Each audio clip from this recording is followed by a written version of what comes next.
It's been a volatile year in the global oil markets. After reaching a 4-year high early in October, oil prices slid from $85 a barrel to $60, a 30% drop, heaping pressure on OPEC to act. Then, just this week, when it emerged at the G20 meeting that Russia and Saudi Arabia had agreed to cooperate on managing the market, the price of Brent crude, the international benchmark, recovered slightly to $63 a barrel. OPEC's responsiveness is in question, particularly compared with the nimble shale oil industry. With shale, that lead time has been reduced to 2 months, maybe 18 months or 1 year. So whatever you decide today is going to have an impact on the market immediately in the short term. And that has created a massive challenge to an organization such as OPEC, which is trying to stabilize a massive market. President Donald Trump, who's determined to reduce fuel prices, on Wednesday urged OPEC to keep oil flows as is.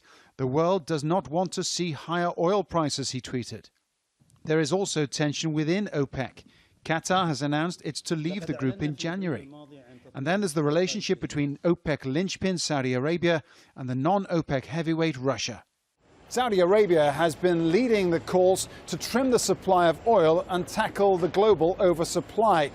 But there are several members of OPEC who like the prices exactly where they are.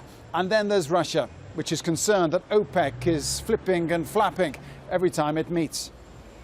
Analysts point to the different priorities of the two big producers. I feel as though that possibly Russia want a higher price than necessarily Saudis do, and that could create some deal tension there. Just through the mannerisms, through the comments and through the general feeling of the market, I'm pretty sure that if you look at the Russian economy, it certainly needs a stronger crude price. So does Saudi Arabia, of course.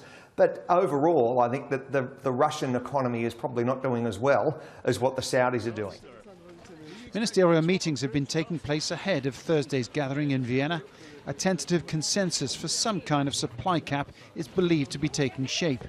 But deciding which countries will limit output and by how much looks like the real bone of contention. Paul Brennan, Aljazeera, Vienna.